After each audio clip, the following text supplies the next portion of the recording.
की लहान मुलं आणि यांच्यामध्ये फरक काय. जसं आपण म्हणतो की लहानपण आणि म्हातारपण सेमच असतं, पण फरक आहे की त्याच्यामध्ये अनुभव असतो.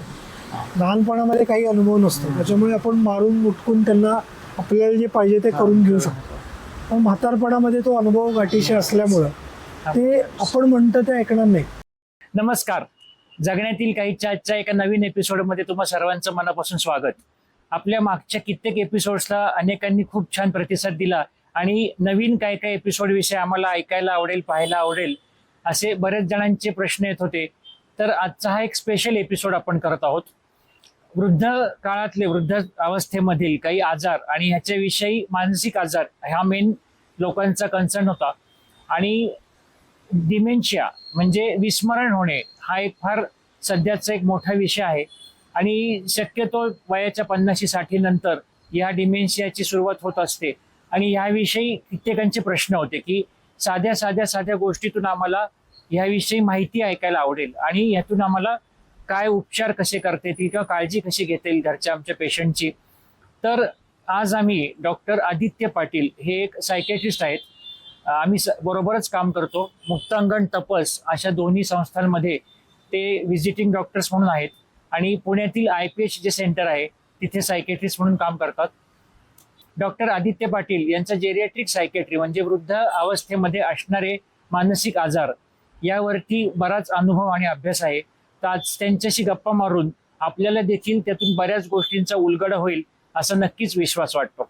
तर आपण भेटूया डॉक्टर आदित्य पाटील यांना. नमस्कार. तर जसं मी मगाशी सांगितलं त्याप्रमाणे आज आपण डॉक्टर आदित्य पाटील यांच्यासोबत बसलो आहोत. तर आमच्या मागचे 1-2 जे एपिसोड झाले त्यामध्ये बऱ्याच जणांचे आम्ही तपस ह्या संस्थेशी आम्ही हे केलं. तर त्यात बऱ्याच लोकांचे प्रश्न असे आले की ठीक आहे, आता संस्थेविषयी कळलं पण आम्हाला ह्या आजारांविषयी माहिती करून घ्यायची खूप इच्छा आहे. तर त्या अनुषंगाने आज आपण ह्या गप्पांसाठी बसलोय. तर सर्वात पहिले मूळ बेसिक प्रश्न मला विचारायचा आहे की डिमेन्शिया म्हणजे नक्की काय होतं. डिमेन्शिया म्हणजे जरी मी सायकॅट्रिस्ट असलो तरी डिमेन्शिया जो आहे तो काही सायकोलॉजिकल इलनेस नाही, त्या अर्थानं तो न्यूरोलॉजिकल इलनेस आहे. अच्छा. डिमेन्शियामध्ये बेसिकली काय होतं तर मेंदूतल्या ज्या सेल्स असतात ज्याला आपण न्यूरॉन्स म्हणतो त्या काही कारणामुळे त्यांची डेथ व्हायला सुरू होते. अदरवाईज सुद्धा त्या न्यूरॉन्सची डेथ होत असते, पण डिमेन्शियामध्ये ती जरा खूप फास्ट होत असते आणि त्याच्यामुळे काय होतं की त्या डेथचा सगळ्या शरीरावर, विचार करण्याच्या क्षमतेवर परिणाम होतो. सो बेसिकली डिमेन्शियाला डिजेनरेटिव्ह डिसीजेस असं म्हणतात. सोप्या भाषेत जर सांगायचं झालं तर बाळ जेव्हा जन्मतं आणि त्याची जेव्हा वाढ होत असते तेव्हा आपण म्हणतो डेव्हलपमेंट होते. डेव्हलपमेंट म्हणजे काय की बाळ पहिल्यांदा मान धरतं, मग बसायला शिकतं, मग उभं राहायला शिकतं, चालायला शिकतं, मग पुढं लर्निंग आणि हे सगळं होतं. म्हणजे एक स्किल बाळाचं वाढत जातं. त्याच्या एक्झॅक्टली अपोजिट डिजेनरेशनमध्ये होतं. म्हणजे मेंदूचा जो साईज आहे किंवा मेंदूच्या सेल डेथमुळे त्याच्या उलटं व्हायला लागतं. म्हणजे एक गोष्टी कमी व्हायला लागतात. सो त्याला डिमेन्शिया असं म्हणतात. अच्छा. आणि डिमेन्शिया म्हणजे हा एकच आजार आहे कारण बऱ्याचदा डिमेन्शिया आणि अल्झायमर हे 2 शब्द आमच्यासारख्या लोकांना हे कॉमनली माहिती असतात. तर एक त्यामध्ये 2 मध्ये फरक काय? सर डिमेन्शियाला आम्ही असं म्हणतो की dementia umbrella term. Okay. Umbrella म्हणजे ते एक मोठं छत आहे आणि त्याच्याखाली बरेचसे प्रकार आहेत. तर अल्झायमर्स डिमेन्शिया जो आहे तो एक प्रकारचा डिमेन्शिया जो सगळ्यात कॉमन आहे आणि जो मेंदूमधल्या न्यूरॉन्समध्ये काही प्रकारचे अबनॉर्मल प्रोटीन्स जमा होतात आणि त्याच्यामुळे त्याची सेल डेथ होते. त्याच्यामुळे होणारा डिमेन्शिया जो असतो त्याला अल्झायमर्स, कारण ते अल्झायमर्स नावाच्या माणसाने तो शोधला म्हणून that is Alzheimer's dementia. Okay. तसं ल्युई बॉडी डिमेन्शिया नावाचा एक प्रकार असतो ज्याच्यामध्ये ल्युई बॉडी नावाचे प्रोटीन्स असतात. त्याच्यानंतर वॅस्क्युलर डिमेन्शिया असतो ज्याच्यामध्ये मेंदूचा रक्तप्रवाह कमी झाल्यामुळे होतो. त्याच्यानंतर पार्किन्सन डिसीज जो असतो त्याच्या लेटर स्टेजमध्ये डिमेन्शिया होतो. फ्रंटोटेम्पोरल डिमेन्शिया नावाचा एक प्रकार आहे जो मेंदूच्या समोरच्या भागात सुरुवात होतो आणि हळूहळू पसरतो. तसे डिमेन्शियाचे वेगवेगळे प्रकार. सगळ्यात कॉमन जो डिमेन्शिया आहे त्याला अल्झायमर्स डिमेन्शिया. अच्छा. आणि डिमेन्शियामध्ये त्याच्या बरोबरीने आणखी काय काय सिम्पटम दिसायला लागतात? डिमेन्शिया जो असतो जनरली आपल्याला काय माहिती की डिमेन्शिया म्हणजे विसरण. हां, तर विसरण्याला आमच्या भाषेत ॲम्नेजिया असं म्हणतात. सो ॲम्नेजिया हा डिमेन्शियाचा एक सिम्पटम आहे. ॲम्नेजिया म्हणजे डिमेन्शिया नाही. Amnesia plus cognitive impairment plus other symptoms म्हणजे डिमेन्शिया. सो आता ॲम्नेझिया म्हणजे सगळ्यात कॉमनली विसरणे. तर हे विसरणे डिमेन्शियामध्ये कसं असतं तर त्याला मग म्हणतो recent to remote memory loss.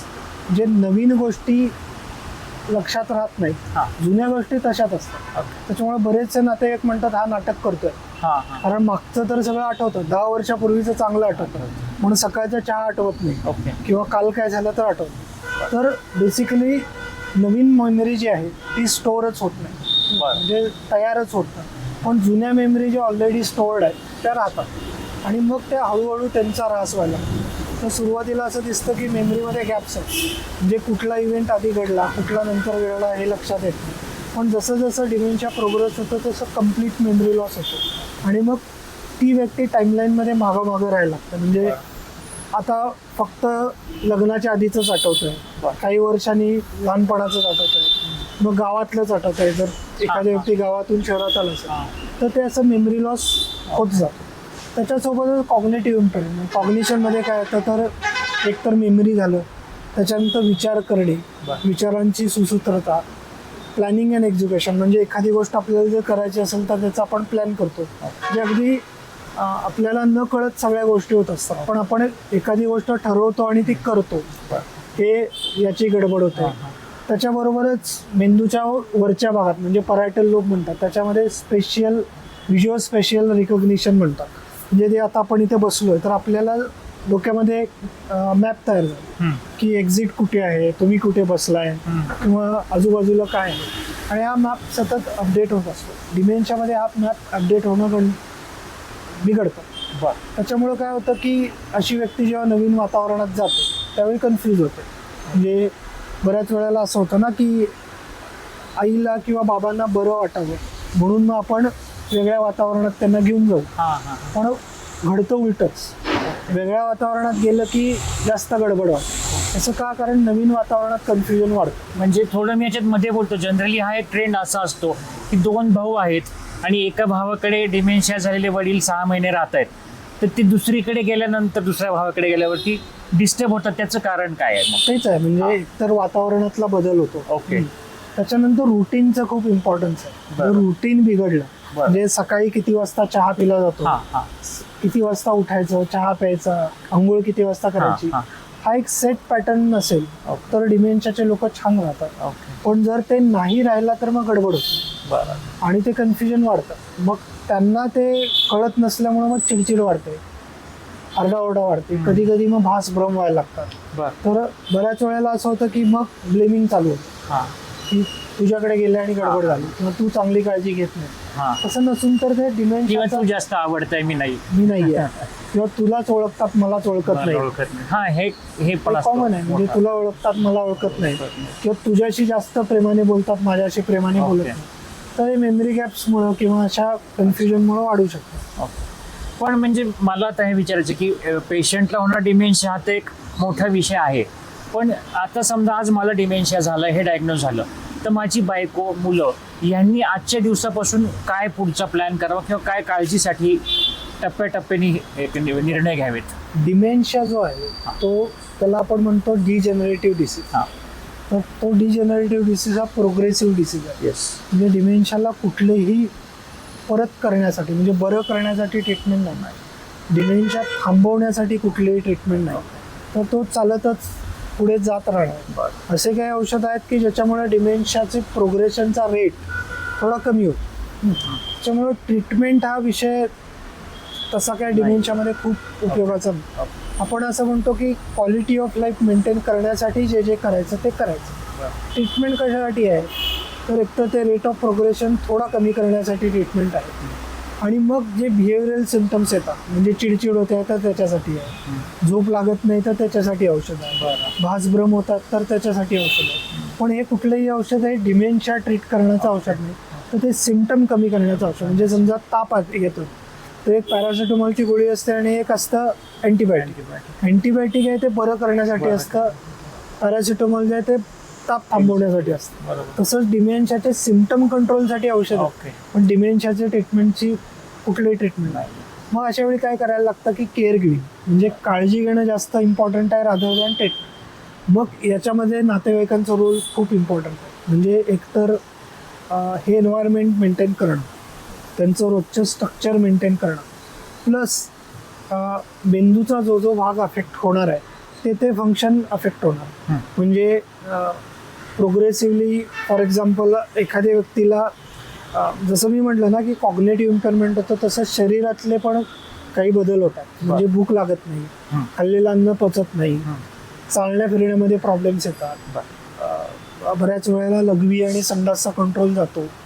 तर अशा वेळी जे जे फंक्शनची गडबड होते ते बाहेरून प्रोव्हाइड करायला लागतं. म्हणजे चालता येत नाही तर चालण्यासाठी मदत करायची, खाता येत नाही तर ते घास भरावं लागतं, किंवा मग झोप लागत नाही तर त्याच्यासाठी अरेंजमेंट्स करावे लागतात. तर प्रत्येक टप्प्यावर जसा जसा डिमेन्शिया प्रोग्रेस होत जाणार आहे तसं तसं केअर गिव्हरचा रोल वाढत जाणार. म्हणजे डिमेन्शिया ही मॅरेथॉनची रेस आहे असं पण म्हणतो, जी हळूहळू हळू पळणं गरजेचं आहे. आणि ही रेस कधीच न संपणारी. म्हणजे बाकीचं जे केअर गिव्हिंग आहे, समजा एखाद्याचा पाय मोडला तर त्याचा एक कर्व असतो. म्हणजे पाय मोडला तर तो व्यक्ती पहिल्यांदा बेड रिडन असतो, त्याला प्लास्टर घालायचं, ऑपरेशन लागलं तर ते करायचं, मग काही दिवसांनी तो भरून येईल जखम, मग फिजिओथेरपी द्यायची, मग तो व्यक्ती इंडिपेंडंट होतो.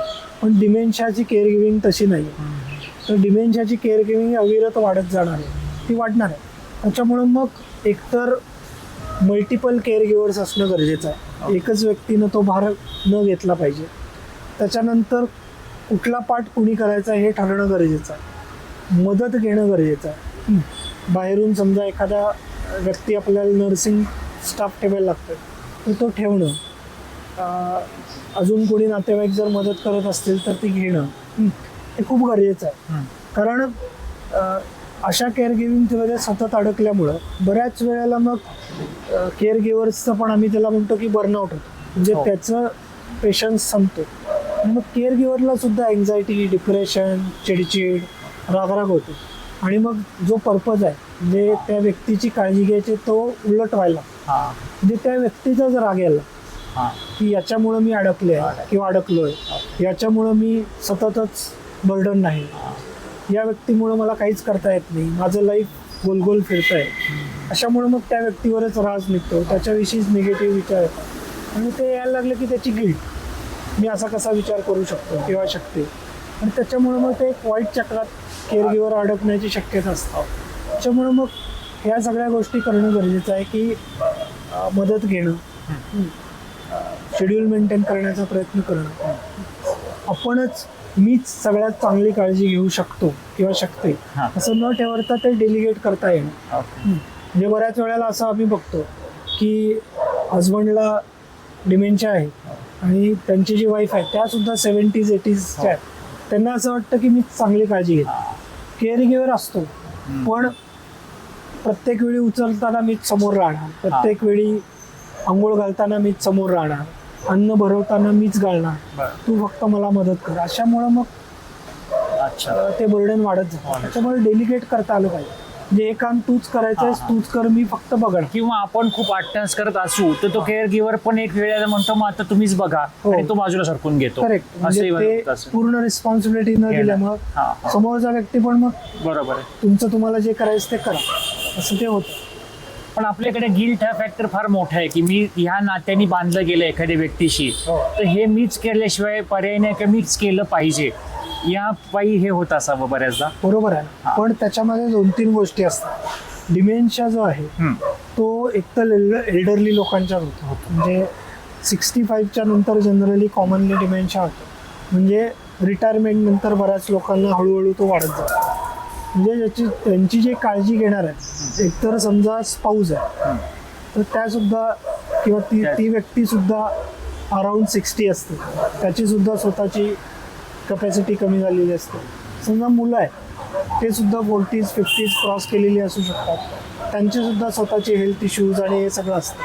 त्याच्यामुळं मग त्याच्यामध्ये गडबड होऊ शकते. त्याच्यावर ती रिस्पॉन्सिबिलिटी जर एकच व्यक्ती घेत असेल तर गडबड होते. त्याच्यामुळं मग अशा व्यक्तीने स्वतःची काळजी घेणं पण गरजेचं आहे.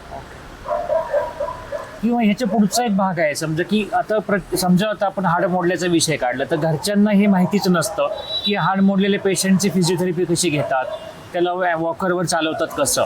त्यावेळेला आपण हे मान्य करतो की त्या फिजिओथेरपिस्टने येऊन मदत घेणं किंवा ती शॉर्ट ड्युरेशनचं असल्यामुळे आम्ही घरी मॅनेज करू. करेक्ट. पण जेव्हा हे लॉंग टर्म आणि न संपणाऱ्या गोष्टी आहेत तेव्हा अशा एखाद्या सेंटरच्या मदतीची गरज म्हणजे अशा ठिकाणी केअर गिव्हर्सला काय म्हणजे व्यक्तीनं काय लक्षात घेण्याची गरज आहे की डिमेन्शिया काय त्या व्यक्तीने स्वतः चूज केलेलं नाही, तो झालेला आहे. तो एक आजार आहे. जसं आपण आता पाय मोडल्याचं म्हटलं किंवा समजा एखाद्या व्यक्तीला स्ट्रोक आला किंवा एखाद्या व्यक्तीला हार्ट अटॅक आला तर त्या व्यक्तीला आपण हॉस्पिटलाइज करतोच की जोपर्यंत ते बरं होत नाही तोपर्यंत त्या स्पेशल केअरमध्ये आपण ठेवतो आणि त्याच्यामध्ये एक्सपर्ट लोक ती मदत करतात, केअर गिव्हर्स असतात, तिथे नर्सिंग स्टाफ असतो. तसंच जेव्हा एखाद्या व्यक्तीला डिमेन्शिया होतो त्यावेळी आपल्याला हे लक्षात ठेवण्याची गरज आहे की ही व्यक्ती जरी माझे वडील किंवा माझी आई किंवा माझा नवरा बायको जरी असली तरी ही व्यक्ती एका आजारानं आजारी आहे आणि त्या आजाराची ट्रीटमेंट किंवा त्या आजाराची बेस्ट पॉसिबल केअर ही अशा एका संस्थेमध्ये किंवा अशा एखाद्या ठिकाणी होईल की जिथे एक्सपर्ट केअर अवेलेबल आहे. भारतामध्ये प्रॉब्लेम काय आहे की अशी एक्सपर्ट केअर ही घरामध्ये अवेलेबल नाही. म्हणजे इतर गोष्टीसाठी नर्सिंग स्टाफ मिळतो, नर्सिंग ब्युरोतून व्यक्ती मागवला तो येईल, तो काय एखादा फिजिओथेरपिस्ट घरी येऊ शकतो. पण असे व्यक्ती जे एक्सपर्ट स्टाफ आहे जो 24/7 केअर घेईल अशी व्यक्ती जनरली अवेलेबल नसते आणि ते जरी असले तरी ते फार काळ टिकत नाही. त्याच्यामुळे अशा संस्थांचा विचार करण्याची गरज असते की जिथे ही केअर 24/7 अवेलेबल आहे. तर अशी व्यक्ती जर एखाद्या केअर सेंटरमध्ये असेल तर तिथे ती क्वालिटी ऑफ लाईफ मेंटेन होईल. म्हणजे सतत डायपर बदलले जातील, जेव्हा गरज असेल तेव्हा बाथरूमला नेलं जाईल, जेव्हा गरज असेल तेव्हा चालव फिरेल, तिथे बोलायला कोणीतरी असेल, सोशलायझेशन काहीतरी सोशलायझेशनचे अव्हेन्यूज असतील. असं जर असेल तर त्या व्यक्ती ज्याला डिमेन्शिया आहे त्याचा जगण्याचा दर्जा चांगला राहतो. तेच जर घरात असेल तर जनरली काय होतं की एका व्यक्ती ती व्यक्ती एखाद्या रूममध्ये आहे, कोणीतरी संध्याकाळी येऊन बोलतंय किंवा जेवण खाण्यापुरतंच. मला हाच विषय थोडा पुढे अशाने न्यायचा होता की घरी आमचा एकच पेशंट आहे आणि त्याला 5 स्टार फॅसिलिटी अवेलेबल करतोय, पण हा सोशल आयसोलेशन जे आहे ते त्या ठिकाणापेक्षा जिथे 10 लोक असे आहेत तर त्या पेशंटला समजत नसेल तरी सायकोलॉजिकल इफेक्ट वातावरणाचा असतो का? नक्की. म्हणजे आपण मगाशी जे म्हटलं मी की डिमेन्शिया जनरली रिटायर झाले व्यक्ती की किंवा एकानंतर रिस्पॉन्सिबिलिटी कमी केली की अशा व्यक्तीमध्ये डिमेन्शिया वाढायला लागतो. याचं कारण असं आहे की जोपर्यंत ती व्यक्ती एखाद्या सर्व्हिसमध्ये आहे किंवा सतत वर्कमध्ये आहे तोपर्यंत मेंदूला चालना असते. ती मेंदूची चालना कमी झाली की डिमेन्शिया वाढायला. त्याच्यामुळे मग मेंदूची म्हणजे डिमेन्शिया प्रिव्हेन्शनमध्ये ही एक इम्पॉर्टंट गोष्ट आहे की जर तुम्हाला अर्ली डिमेन्शिया असेल किंवा असं असेल तर तुमची मेंदूची चालना सतत देत राहणं गरजेचं आहे. त्याच्यामध्ये काय तर सोशलायझेशन एक खूप इम्पॉर्टंट आहे. नवीन व्यक्तींशी भेटणं, बोलणं, नवीन काहीतरी शिकणं, असं हे करणं गरजेचं आहे जे घरी पॉसिबल नाही. घरी काय होतं, फार तर टी व्ही बघा, पेपर वाचा किंवा घरच्यांची त्याच गप्पा मारा, त्याच्यापेक्षा फार काय होत नाही. पण हे केअर सेंटरमध्ये याची सगळ्याची काळजी जाते. म्हणजे तिथं प्लॅन्ड ॲक्टिव्हिटीज असतात की आज या मेंदूच्या भागाला स्टिम्युलेशन करण्यासाठीची ही ॲक्टिव्हिटी, उद्या ती ॲक्टिव्हिटी किंवा सोशलायझेशन आहे. लोक भेटतायत, गप्पा मारतायत, कुणी कॅरम खेळतंय, कधी ब्रिज खेळतंय, पत्ते खेळतायत. त्याच्यामुळं काय होतं की सतत ते स्किल अपडेटेड होत राहतं. कारण डिमेन्शियामध्ये असं आहे की एखादी गोष्ट सुटली की इट इज बऱ्याच वेळेला असं होतं की ती गोष्ट परत ॲक्वायर नाही करतात. म्हणजे समजा रायटिंगची सवय आहे, डायरी रायटिंगची, ते एकदा बंद झालं तर इट इज व्हेरी डिफिकल्ट की ती सवय परत चालू करणं. बरोबर. तर अशा व्यक्ती जेव्हा ती सतत करत राहतात ती काही प्रमाणात प्रिझर्व राहते. त्याच्यामुळे मेंदूचे तो भाग प्रिझर्व राहतो. म्हणजे डिमेन्शिया जो प्रोग्रेशनचा रेट आपण म्हणतो तो प्रोग्रेशनचा रेट कमी होतो किंवा तो थोडा डिले होतो त्याच्यामध्ये. मेनली सगळ्यांनी ह्याच्याशी एक आपली काळजी घ्यायची ह्यानीच पाहून त्याच्याविषयी निर्णय घेणं जास्त गरजेचं आहे. बरोबर. दुसरा एक बऱ्याच लोकांचा असा प्रश्न आहे की जेनेटिक याचं किती आहे? म्हणजे डिमेन्शियाचा काही भाग हा जेनेटिक आहे, ओके. बरोबर. म्हणजे काही असे डिमेन्शिया जे अर्ली डिमेन्शिया पण म्हणतात, ते अर्ली डिमेन्शिया बऱ्याच वेळेला त्याच्यामध्ये जेनेटिक कंपोनंट असतो. पण जेनेटिक कंपोनंट असणं म्हणजे मला डिमेन्शिया होईलच का? असं नाही. It's a risk factor. म्हणजे तुमची इतर पॉप्युलेशनपेक्षा डिमेन्शिया होण्याची रिस्क जास्त आहे. आता मी बऱ्याच वेळेला असं उदाहरण देतो की 2 व्यक्ती आहेत. एक व्यक्ती आहे जी गाडी खूप फास्ट चालवते आणि एक व्यक्ती जी गाडी खूप स्लो चालवते, म्हणजे नॉर्मली स्पीडनं चालवते. तर ॲक्सिडेंट होण्याची शक्यता कोणाची जास्त आहे? तर जो फास्ट चालवतो. पण दरवेळी ॲक्सिडेंट होईल का? तर नाही. पण जो स्लो चालवतो त्याचा ॲक्सिडेंट होणारच नाही का? तर तसंही नाही. पण रिस्क कोणाची जास्त आहे? तर जो फास्ट चालवतो आहे, बरोबर. सेम जेनेटिक प्रिडिस्पोजिशनमध्ये त्याच्यामध्ये तुमची रिस्क जास्त आहे, पण 100% आहे का? तर नाही. त्याच्यामध्ये बरेचसे इतर फॅक्टरी असतात की जे आपल्याला ती रिस्क डिमेन्शियाकडे ढकलू शकतात. म्हणजे तुमच्यामध्ये तो जीन प्रेझेंट आहे, पण त्याला आपण म्हणतो जिनोटाईप. पण तो फिनोटाईपमध्ये म्हणजे तो आजार होण्यामध्ये बरेचसे अजून अदर फॅक्टर्स पण असतात की जे त्या रिस्कचं आजारामध्ये कन्वर्ट करू शकतात. काळजी काय घ्यावी समजा फॅमिलीमध्ये माझ्या अशी किंवा इतर कोणीही, की ब्रेन आपला ऍक्टिव्ह राहावा किंवा तो वर्किंग जास्त राहावा, यासाठी काय केलं पाहिजे दिवसभराच्या जसं मी म्हटलं ना की ते जेनेटिक्सचं फिनोटाईपमध्ये कन्वर्ट न होण्यासाठी काही गोष्टी आपल्याला करणं गरजेचं आहे. एकतर म्हणजे एज हा सगळ्यात मोठा रिस्क फॅक्टर. जसं वय वाढत राहतं तशी डिमेन्शियाची रिस्क वाढत जाते. ते काय आपल्या हातात नाही, बरोबर. बरेचसे फॅक्टर आहेत जे जेनेटिक्स जे आहे ते आपल्या हातात नाही. म्हणजे हे 2 फॅक्टर आहेत की ज्याला म्हणतो की जे कन्वर्ट किंवा बदलू शकत नाही. पण असे बरेचसे फॅक्टर आहेत जे बदलू शकतात.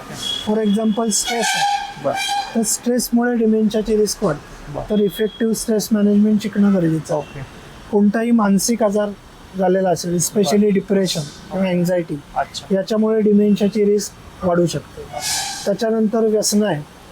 व्यसन जर असेल तर त्याच्यामुळे डिमेन्शियाची रिस्क वाढू शकते. कोणत्याही प्रकारचे असे कोणते फिजिकल इलनेस आहेत ज्याच्यामुळे मेंदूवर परिणाम होतो. फॉर एक्झाम्पल डायबिटीस आहे, ब्लड प्रेशर आहे, ज्याच्यामुळे स्मॉल वेसलवर परिणाम होतो, ज्याच्यामुळे मेंदूच्या रक्तप्रवाहावर परिणाम होऊ शकतो. ते जर कंट्रोलमध्ये असेल तर डिमेन्शियाची रिस्क कमी असते. त्याच्यानंतर मेंदूला सतत चालना देत राहणं. जर तुम्ही रिकामे बसलेला आहात, काहीच करत नाही आहात, तर त्याच्यामुळे डिमेन्शियाची रिस्क वाढते. त्याच्यामुळे मग मेंदू सतत काम करण्याचं नाही, नोकरी करणं नाही, पण कोणत्या ना कोणत्या तरी ॲक्टिव्हिटीजमध्ये इन्व्हॉल्व राहणं, मिनिंगफुल कॉन्ट्रीब्युशन करत राहणं हे गरजेचं आहे. म्हणजे बरेचसे लोक नोकरीनंतर अजून एक कन्सल्टन्सी किंवा काही लोक शेती करायला लागतात, काही लोक बागकाम करायला लागतात, काही लोक कलेक्शन कुठले कॉइन्स काही किंवा शब्द कोडे सोडवणे हा विषय किंवा जे पूर्वी मला जमलं नाही पण आता वेळ आहे, मला तबला शिकायचा होता तो शिकू शकले नाही, ते मी शिकतो. मला गाडी शिकायची होती ती शिकू शकलो नाही. अशा व्यक्तींच्या मध्ये डिमेन्शियाची रिस्क कमी राहते. जितकं तुम्ही नॉलेज आणि अपडेशन म्हणजे मोबाईल शिकणं, नवीन नवीन टेक्नॉलॉजी शिकणं. आता फॉर एक्झाम्पल यूट्यूब आहे, तर यूट्यूबमध्ये बघण्यामध्ये वेळ न घालवण्यापेक्षा काहीतरी रेकॉर्ड करणं, असे लोक बरेच चालू करतात. त्याच्यामुळे डिमेन्शियाची रिस्क कमी राहते. म्हणजे मेंदूला चालना देत राहणं हे खूप गरजेचं आहे. त्याच्यामुळं त्याच्याबरोबर सतत एक्सरसाइज करत राहणं, हेल्थ मेंटेनन्समध्ये तो पार्ट आलाच की एक्सरसाइज करणं. त्याच्यामुळं स्ट्रेस पण कमी राहतो आणि त्याच्यामुळं अंगातले शरीरातले हॉर्मोन्स पण ताब्यात राहतात. त्याच्यामुळे डिमेन्शियाची रिस्क कमी राहते. तर या सगळ्या गोष्टी करणं खूप गरजेचं आहे. त्याच्याबरोबरच मेडिकली काय करायचं तर सतत ज्याच्या घरामध्ये ही रिस्क आहे तर एखाद्या 2-4 वर्षातून जसं आपण वर्षातून एकदा मेडिकल टेस्ट करतो तसं 2-3 वर्षातून एकदा कॉग्निटिव्ह असेसमेंट करत राहणं गरजेचं आहे. त्याच्यामुळे आपल्याला आयडिया येईल की काही फरक पडतोय का, काय करतात आणि कुठे जाऊन करायचे असते. त्याच्यामध्ये न्यूरोसायकॉलॉजिस्ट असतात की जे हे कॉग्निटिव्ह असेसमेंट करतात. त्या पेपर पेन्सिल टेस्ट असतात ज्याच्यामध्ये तुमची मेमरी चेक केली जाते, तुमचे इतर स्किल्स चेक केले जातात. त्याच्यामध्ये तुमचं कॉग्निटिव्ह अच्छा. पार्ट काही डॅमेज होतोय का बरं. ते चेक केलं जातं.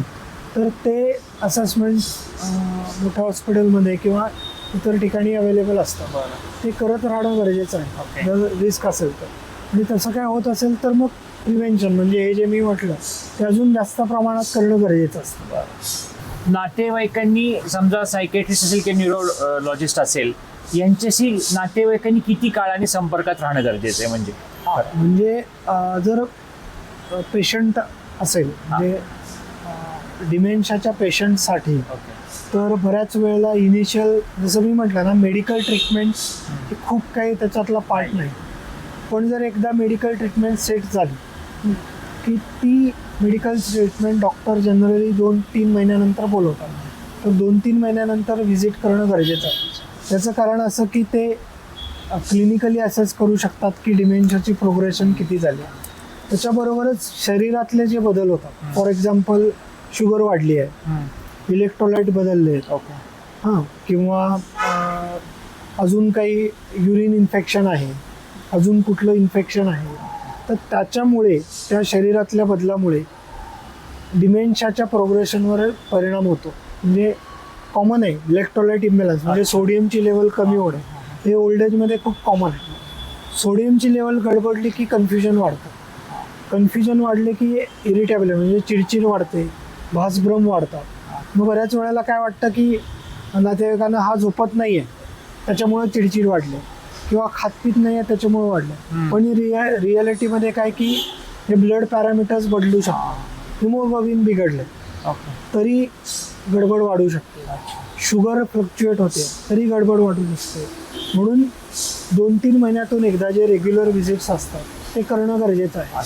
कारण बऱ्याच वेळेला असं होतं की डिमेन्शियाचा पेशंट जेव्हा moderate to severe stage of dementia आपण म्हणतो की जेव्हा त्याचा स्वतःवरचा ताबा कमी व्हायला लागतो त्यावेळी त्या व्यक्तीला कळतच नाही की मला काय होतं. आणि ते सगळं बिहेवियरमध्ये रिफ्लेक्ट होतं.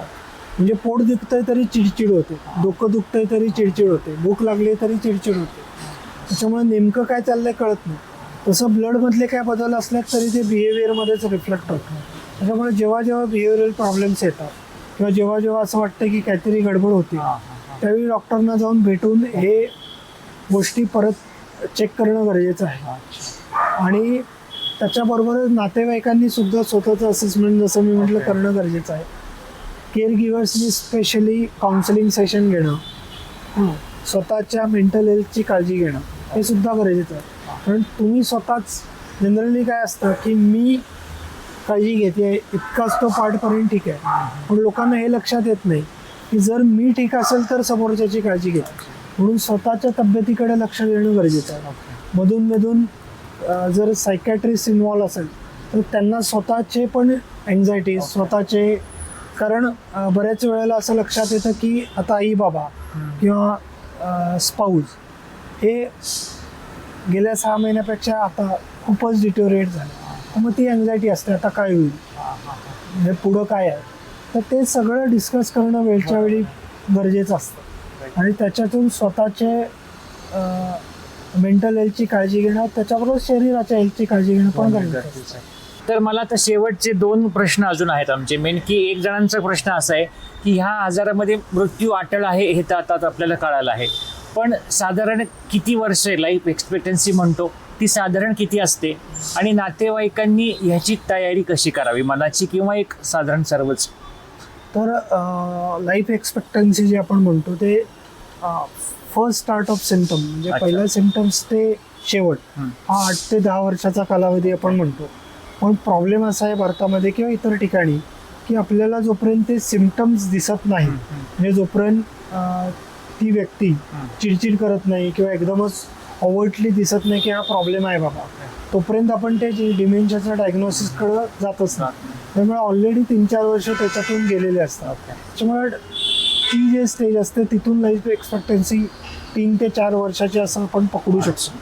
तर असं का होतं तर जसा जसा तो आजार वाढत राहतो तसं मेंदूची त्या आजाराशी ॲडजस्ट करण्याची कपॅसिटी कमी होते आणि त्या पॉईंटपासून मेंदूची कपॅसिटी अजून कमी झाल्यामुळं तो आजार रॅपिडली प्रोग्रेस होत जातो. आणि विथ टाईम नातेवाईकांच्या वरची डिपेंडन्सी पेशंटची वाढत जाते.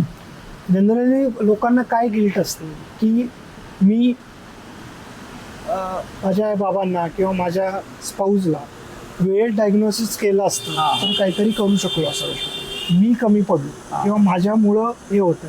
तर तसं नाही आहे, कारण इतकी सेन्सिटिव्हिटी अनफॉर्च्युनेटली कोणाच्यातच नाही.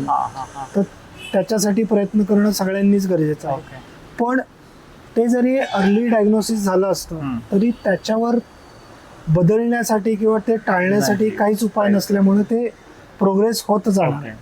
तर याची गिल्ट घेण्याची काही गरज नाही आहे की मी उशिरा कुठेतरी कमी पडलोय किंवा माझ्यामुळं काहीतरी झालं. बऱ्याच वेळेला केअर गिव्हिंगचं बर्डन स्वतःवर घेतल्यामुळं त्या व्यक्तीच्या विषयीची घृणा निर्माण होत असते, कारण ते संपतच नाही ना. तर त्या व्यक्तीकडे आपण त्रयस्थपणे एक पेशंट म्हणून बघण्याची गरज आहे. आणि डिमेन्शियाची व्यक्ती जे काही बोलते, जे काही करते, जसं काही वागते, ते आपल्याला मुद्दामून आपल्यासाठी नाही. हे फार महत्वाचा विषय. हा ते त्या वेळेचं आहे, म्हणजे त्यांच्या वेळेचं ते सत्य आहे. आम्ही असं म्हणतो की इन रियालिटी डिमेन्शिया पेशंट जे आपण म्हणतो की ॲट द मोमेंट जगायला शिका, ते जगत असतात. Live in present.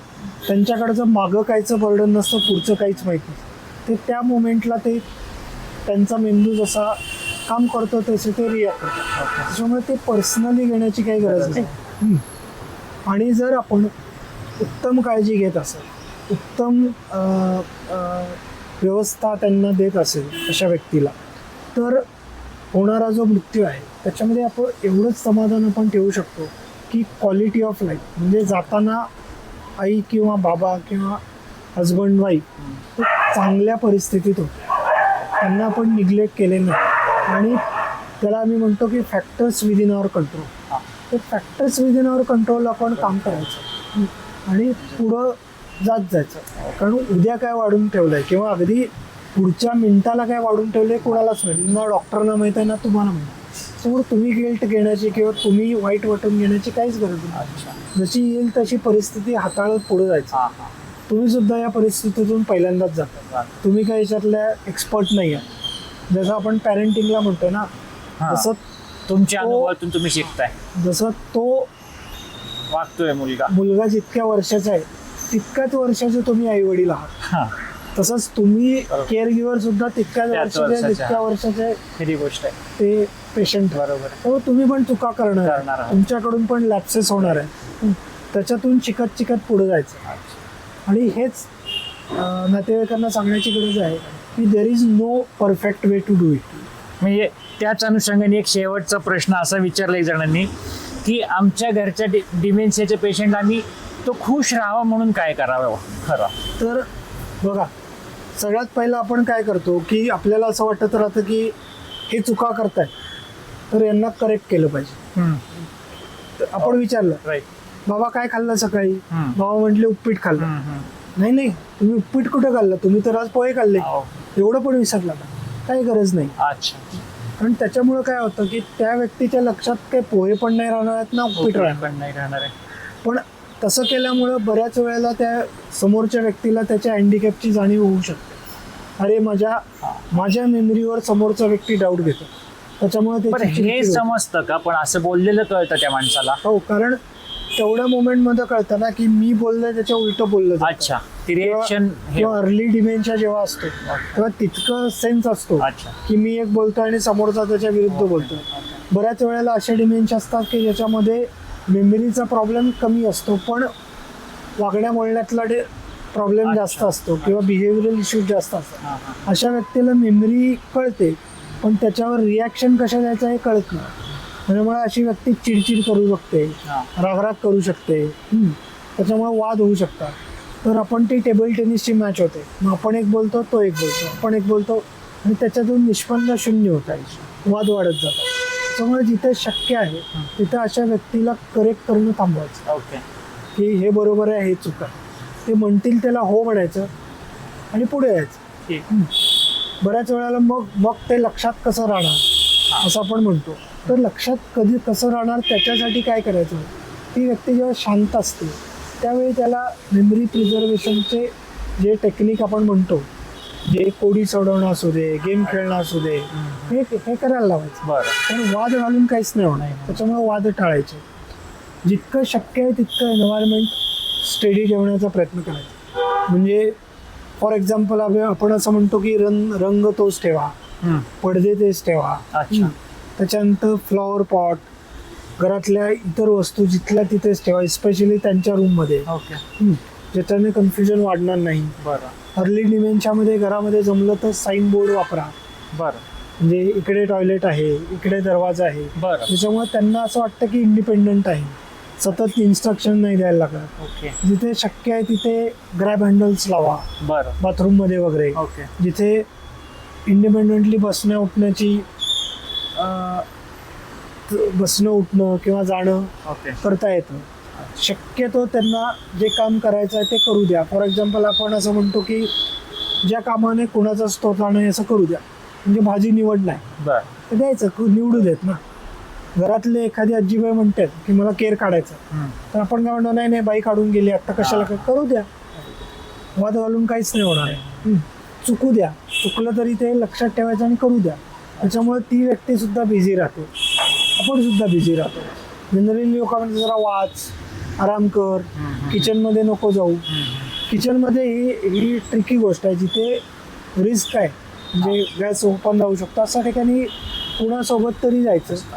किंवा जिथे अशा गोष्टी, चाकू किंवा गॅस वापरला जाणार नाही अशा ठिकाणी जाऊ द्यायचं. गप्पा मारताना सुद्धा त्यांचे जे विषय आहेत, जनरली असे व्यक्ती मागच्या आठवणीमध्ये खूप रममाण होतात. त्याच्यामुळे त्यांच्याशी तशा पद्धतीने बोलणे, घरात जुने फोटो लावणे, अल्बम सतत समोर ठेवणे, ज्याच्यामध्ये ते त्या मेमरीमध्ये रममाण होतात. त्याच्यामुळे ते खुश राहतात. जुन्या एखाद्या ठिकाणी जे आठवण, फॉर एक्झाम्पल अशा आजी आजोबा असतात ना, आमच्या कॉलेजच्या मध्ये मी या हॉटेलमध्ये जायचो, अशा ठिकाणी कधीतरी घेऊन जाणे, अशा गोष्टीमुळे ते खुश राहतात. बरोबर, अशा गोष्टी करणं गरजेचं आहे. हे खूप साध्या गोष्टी आहेत, पण ह्या खूप लहान मुलांना जसं आपण म्हणतो छोट्या गोष्टीत आनंद मिळतो जो आपल्याला समजू शकत नाही. येस, तशाच दृष्टीने ह्याच्याकडे पाहण्याची जास्त गरज अशी आहे. आणि इतके वर्ष त्यांनी आपल्याला केअर घेऊन केले, आपण त्यांना द्यायचं, म्हणजे ती रिस्पॉन्सिबिलिटी नाही. आणि दुसरी गोष्ट खूप इम्पॉर्टंट आहे की लहान मुलं आणि यांच्यामध्ये फरक काय. जसं आपण म्हणतो की लहानपण आणि म्हातारपण सेमच असतं, पण फरक आहे की त्याच्यामध्ये अनुभव असतो. लहानपणामध्ये काही अनुभव नसतो, त्याच्यामुळे आपण मारून मुटकून त्यांना आपल्याला जे पाहिजे ते करून घेऊ शकतो. पण म्हातारपणामध्ये तो अनुभव गाठीशी असल्यामुळं ते आपण म्हणतो ते ऐकणार नाही. जे बऱ्याच वेळेला असं असतं, तुमचा हेतू चांगला आहे की आईला त्रास होऊ नये, इतके वर्ष कष्ट केले, आता कष्ट करू नये, पण त्या आईला जर सकाळी उठून चहा करून येण्याची सवय आहे, तर आपण त्यांना म्हणू शकत नाही तू बस मी देतो, मग त्यांना चिडचिड होते. किंवा आपण म्हणतो ही पद्धत बरोबर नाही, ही पद्धत बरोबर आहे, तर त्यांना काय वाटतं मी इतके वर्ष याच पद्धतीने करते. तर ते सगळ्या गोष्टी टाळणे. म्हणजे जरी ते डिमेन्शियाचे पेशंट असेल तरी त्यांचा अनुभव जो कुठं ना कुठं तरी स्टोअर आहे, जरी तो त्यावेळी बरोबर असेल किंवा नसेल, पण ते सवयींचे गुलाम ज्याला म्हणतो ना, की सवयीनं तो येतो ऑटोमॅटिकली, तर त्याचा रिस्पेक्ट करणं गरजेचं आहे. ते जर नाही केलं तर मग चिडचिड वाढते. मग बऱ्याच वेळा म्हणतात ना की आमच्याशी बोलतच नाही, स्वतःच्या मनाचं खरं करतात, स्वतःच चालवतात, आम्हाला कोणी विचारतच नाही, आमचं मत लक्षातच घेतलं नाही. हे का होतं, कारण त्यांना असं वाटतं की मला इग्नोर केलं जातं. रिस्पेक्ट करायचं, ऐकून घ्यायचं, आपल्याला हवं ते करायचं. तर हे खूप छोटे आणि शेवटचे मुद्दे फार महत्त्वाचे, कारण या रोजच्या जगण्यातल्या गोष्टींमध्येच आपण बऱ्याच गोष्टी ठरतात पुढच्या. तर आजच्या आपल्या ह्या ज्या डिमेन्शियाविषयी ज्या गप्पा झाल्या, चर्चा झाली, यातनं बऱ्याच नवीन गोष्टींचं प्रत्येकालाच जाणीव झाली असेल की आपल्याला यातनं शिकायला काही मिळालं आहे. तर आपल्या प्रत्येकाच्या घरामध्ये अशा टाईपचे पेशंट असू शकतात किंवा कित्येकांच्या घरामध्ये असतील. तर आजच्या चर्चेतनं बऱ्याच जणांना ह्यातून गोष्टी कळाल्या असतील. आज आपण आदित्यशी गप्पा मारल्या आणि त्यातून एका डिमेन्शियासारख्या विषयावरती खूप साध्या पद्धतीने खूप छान माहिती मिळाली. तर आमच्या जगण्यातील काहीच्या वतीने आम्ही सर्वजण आभारी आहोत.